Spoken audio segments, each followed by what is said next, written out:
Hi, this is Matt with AppliancePartsPros.com. Today we'll be showing you how to repair your appliance. Remember, anytime you work on an appliance, make sure it's unplugged or the circuit breakers are off so there's no chance of electrocution.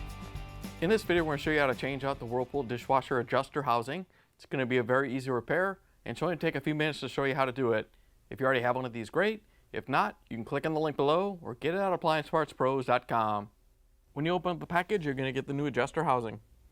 The adjuster housing is part of the adjuster assembly on the upper dish rack. The main reason you'd be changing it out is if it's damaged and you can't adjust the rack up and down. In order to change the part, we have to open up the dishwasher door.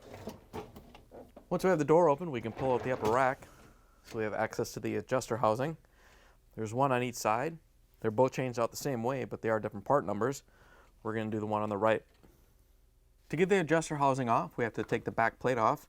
There's a locking tab on each side and a couple tabs up on the top. We're going to take a small flathead screwdriver and press in on the locking tab on each side, pull it out on it.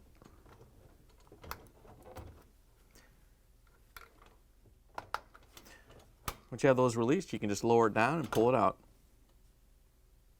To get the adjuster housing off, there's a couple tabs on the bottom, and the bar goes across through it on the top.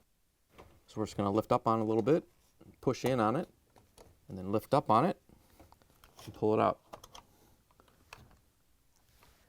Here's the old adjuster housing next to the new one. If you already have one of these, great. If not, you can get it at AppliancePartsPros.com. To put the new adjuster in, we have to set these two tabs on the bottom. But first we have to lift up on the rack so it's in the up position. Then you can put the tabs on. Then you have to lift it up into place so the lever's in the right position, and then lift the top in. Once you have it in place, we can put the cover back on. We're just going to lift it up so the tabs go into the slots, and then push in so the locking tabs hold it in place.